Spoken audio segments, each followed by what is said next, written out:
Imam Bukhari mengatakan haddatsana Abdullah bin Abdul Wahhab. Dia berkata telah mengajarkan kepadaku Abu Bakar bin Nafi' dan namanya Abu Bakar.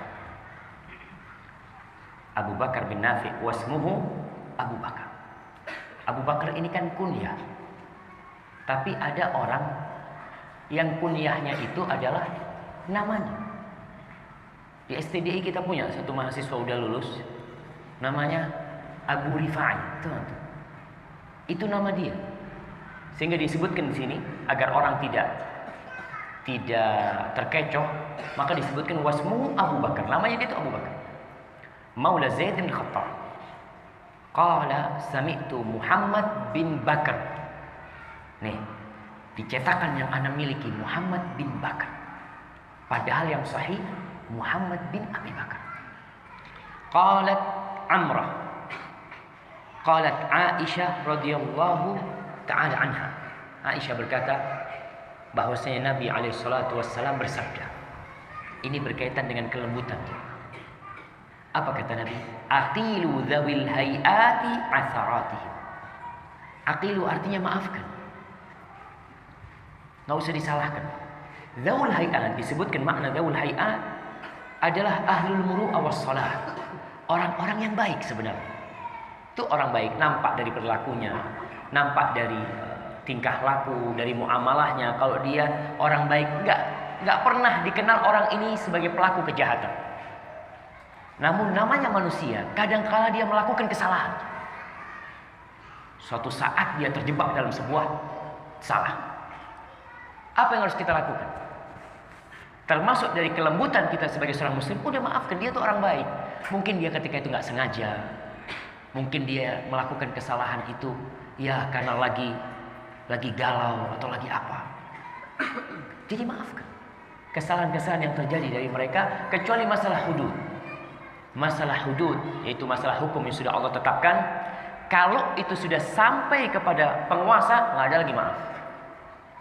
Contohnya, kita tahu tuh ada fulana orang baik. Umpamanya di kampus Putri ada seorang siswi yang baik dia. Suatu saat dia ketangkep mencuri HP. Padahal dia orang baik selama ini. Selama setahun tidak ada catatan buruk tentang dia. Tapi dia melakukan itu suatu saat. Sebelum sampai ke penguasa, udah maafin, tutupin sudah. Mudah-mudahan dia taubat, selesai. Tapi kalau sudah sampai kepada penguasa, udah nggak ada lagi. Sebagaimana kisahnya seorang wanita di masa Nabi SAW yang mencuri, kemudian tuh sampai kepada Nabi SAW. Para sahabat berkata, siapa tuh yang ngomong sama Nabi? Ngelobi Nabi SAW supaya tidak dipotong tangan. Akhirnya mereka mengirim kekasih Rasulullah SAW, Usama bin Zaid bin Harith. Ketika itu Nabi marah. Nggak boleh, kalau sudah sampai ke atas sudah nggak boleh. Syafaat udah nggak berguna. Tapi sebelum itu memaafkan. Mungkin di kampus kita ada satu anak yang terkenal, anak itu anak baik. Nggak ada catatan merah buat dia. Kadang-kala dia gaib. Sehari, 2 hari, 3 hari, 4 hari. Kalau sudah 4 kali gaib, berarti dia nggak bisa ikut ujian. Lalu dia datang ke Ustaz. Ustaz, tolong maafkan ana Ustaz. Ana kepingin ikut ujian. Di sini seorang Ustaz melihat, kalau anak ini memang anak yang baik, ya udah dimaafkan. Lalu muncul yang kedua. Ustaz, maafkan ana Ustaz. Terkenal nih, memang anak yang suka bikin keributan. Seorang Ustaz yang bijak memaafkan atau tidak? Tidak perlu memaafkan. Yang pertama, kenapa dimaafkan? Karena dia ahlul muru'ah was shalah, orang baik dia. Cuma mungkin dia ada masalah di keluarga yang menyebabkan dia akhirnya ada masalah apa, maka perlu diperhatikan. Yang perlu kita maafkan adalah orang-orang yang dzul hayat al-hasanah, yang nampak kesolehannya, yang catatannya selama ini adalah catatan orang-orang yang bertingkah laku baik. Kata Nabi SAW, maafkan mereka. Jangan sampai kita melihat ada orang baik lalu berbuat salah, oh ternyata dia ini memang pelaku kejahatan, cuma sembunyi-sembunyi. Enggak, bisa jadi dia terjebak dalam kesalahan itu. Umpamanya ada satu mahasiswa, Masya Allah, yang baik banget, soft pertama, selalu di soft pertama. Tahu-tahu dia lirik-lirikan sama seorang akhwat. Gimana jemaah? Dimaafkan atau tidak?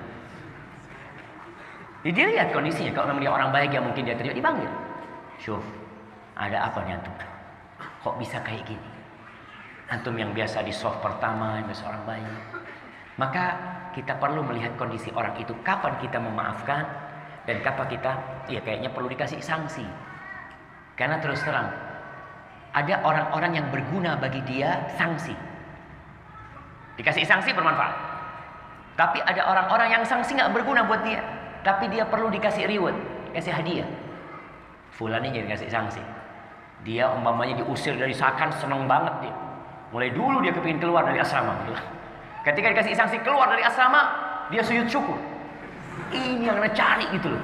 Sehingga dia kepingin di luar asrama, bebas di sana. Kita jangan keluarkan dari asrama orang kayak gitu. Kita taruh di mana? Taruh di kamar mandi. Nah, perlu dipenjara orang-orang kayak gini. Soalnya kalau dilepas, akhirnya tambah parah dia. Jadinya tambah parah. Ada orang yang seperti itu. Tapi ada orang yang perlu dikasih hadiah. Fulan nih, kasihlah fulus. Asyra alaf, senang sudah. Kasih fulus asyra alaf. Maka, antum yang bakal jadi ustaz, kita sebagai seorang muslim secara umum, ketika bergaul di masyarakat, antum perlu lihat kondisi masyarakat. Ada orang-orang yang perlu kita maafkan, karena memang dari penampakannya dia adalah orang-orang baik, maka kita maafkan dia. Barakallahu fikum. Imam Bukhari mengatakan telah mengajarkan kepada kami Al-Ghuddani Ahmad bin Ubaidillah. Dia berkata telah mengajarkan kepada kami Katsir bin Abi Katsir. Syuf, namanya Katsir, nama bapaknya siapa? Abu Katsir. Anaknya namanya Katsir, bapaknya pantas Abu Katsir. Siapa nama bapaknya disebutkan? Ismuhu Habib. Namanya Habib, jadi Katsir bin Habib. Qala haddatsana Thabit bin Anas, Thabit Al-Bunani. Ini salah satu muridnya Anas bin Malik radhiyallahu taala anhu. Dia yang tahu banget sama gurunya Anas bin Malik radhiyallahu taala anhu. Dia meriwayatkan dari Anas, dari Nabi alaihi salatu wassalam, Nabi bersabda, "La yakunul khurq fi syai'in illa syar." Al-khurq bermakna al-jahl. Arti khurq ini kebodohan. Sesuatu yang tidak pantas dilakukan.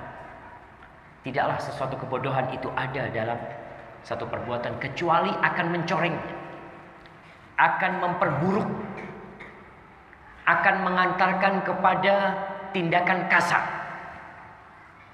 Itu khurq. Maka kita diperintahkan untuk menghindari kebodohan dalam kehidupan ini.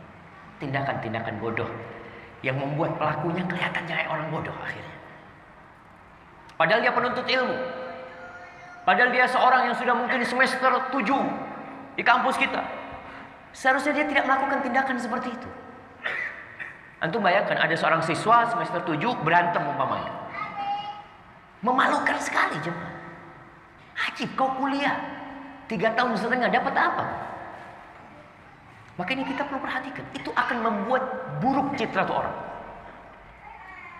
Sebaliknya, ar-rifqu, tidaklah kelembutan ada di sesuatu kecuali akan menghiasinya. Wallahi orang bodoh kalau lembut, orangnya nggak kasar, itu akan nampak seperti orang yang bijak, jemaah. Kemudian Nabi mengatakan, wa innallaha rafiqun yuhibbur rifqa. Sesungguhnya Allah itu maha lembut dan Allah cinta dengan kelembutan. Ada khilaf di antara para ulama, apakah Rafiq salah satu nama Allah termasuk asma Allah al-husna atau bukan? Maka sebagian ulama di antara Syekh Ibn Utsaimin rahmatullah, Ibnu Qayyim rahmatullah alaih memasukkan ar-Rafiq termasuk salah satu nama Allah Jalla Jalaluhu, dan Allah itu cinta dengan kelembutan.